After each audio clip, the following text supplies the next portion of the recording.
Hello friends, તમને બધાને મારા જય શ્રી કૃષ્ણ. સ્વાગત છે તમારું અમારી રસોઈનું રહસ્યમાં.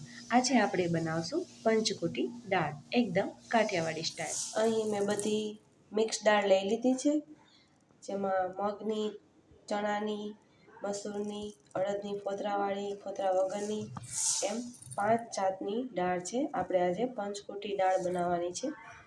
આને આપણે સારી રીતે ધોઈને બાફવા મૂકી દઈએ.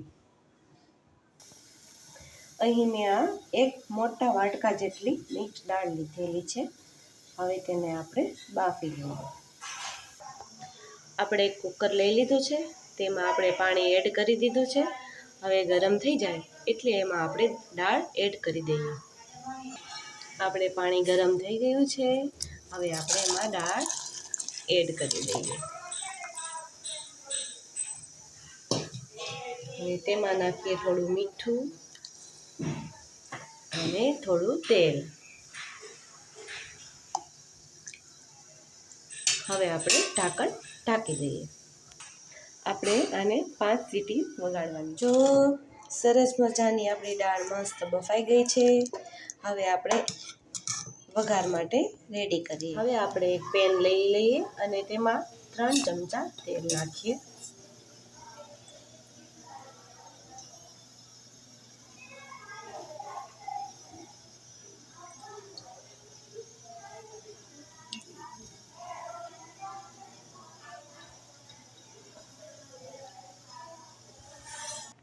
હવે આપણું તેલ ગરમ થઈ ગયું છે. એમાં નાખશું રાઈ, જીરું, હિંગ, 4-5 લીમડાના પત્તા અને ડુંગળી. ઝીણી સમારેલી 1 વાટકો ડુંગળી છે, 1 ટમેટું છે કાપેલું.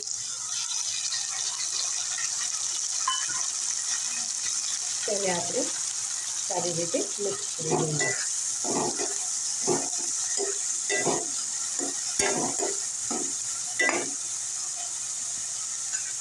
હવે તેમાં નાખીએ આપણે થોડી હળદર.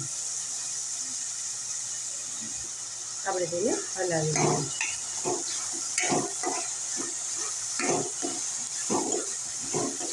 એકદમ કાઠિયાવાડી સ્ટાઇલ પંચકુટી દાળ આપણે બનાવીએ છીએ.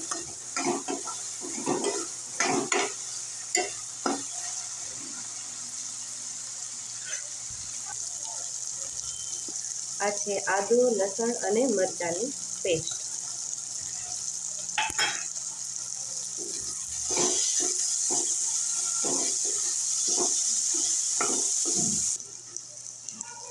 હવે આપણે નાખશું તેમાં સ્વાદ અનુસાર મીઠું.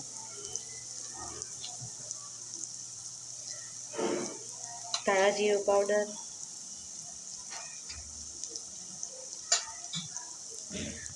હવે આપણા મસાલાને થોડો શેકી લઈએ અને આ બધું શાકભાજી હવે સરસ રીતે ચડી ગયું છે.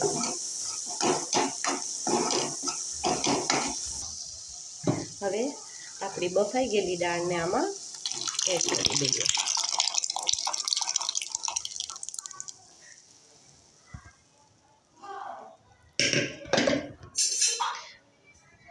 સારી રીતે મિક્સ કરી દઈએ.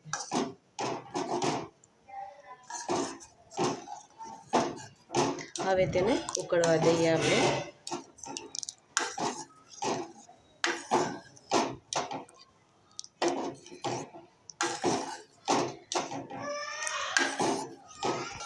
આપણે આમાં લીંબુનો રસ નાખી દઈએ. અહીં મેં 1 લીંબુનો રસ નાખ્યો છે. જો તમને મારી રેસીપી ગમે તો સબસ્ક્રાઈબ જરૂર કરજો.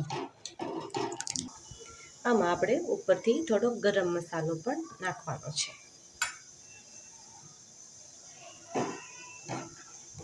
હવે આપણી દાળ ઉકળવા લાગી છે. થોડીક વાર તેને ઉકળવા દઈએ. અહીં મેં 1 વાટકામાં 2 સૂકેલા મરચાં, 1 તમાલપત્ર અને લાલ ચટણી લઈ લીધી છે. તેને આપણે એક વઘારિયામાં તેલ લઈ લીધું છે. તેનો આપણે વઘાર કરીને દાળમાં ઉપરથી રેડવાનો છે. આપણું તેલ ગરમ થઈ ગયું છે. મરચી, તમાલપત્ર, અને લાલ મરચું.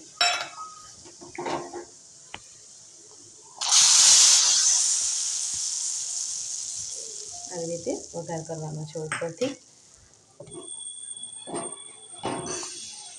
સારી રીતે મિક્સ કરી દઈએ. તમે જોઈ શકો છો ફ્રેન્ડ્સ, કેવી મસ્ત આપણી દાળ તૈયાર થઈ ગઈ છે. કલર પણ એક ખૂબ સરસ આવી ગયો છે. હવે પંચકોટી દાળ આપણી એકદમ રેડી થઈ ગઈ છે. હવે ઉપરથી નાખી દઈએ આપણે તેમાં લીલા ધાણા. જો તમને મારી રેસીપી પસંદ આવી હોય તો લાઈક, શેર અને સબસ્ક્રાઈબ કરવાનું ભૂલતા નહીં. તો તૈયાર છે આપણી પંચકોટી દાળ. તો તૈયાર છે આપણી એકદમ કાઠિયાવાડી સ્ટાઇલમાં ડીશ રેડી, જેના આપણે પંચકોટી દાળ બનાવી છે, રોટલો, તળેલા મરચાં અને કાંદા સાથે સર્વ કરી છે. આ બધું જોઈને જ મોઢામાં પાણી આવી જાય એવું મન થાય.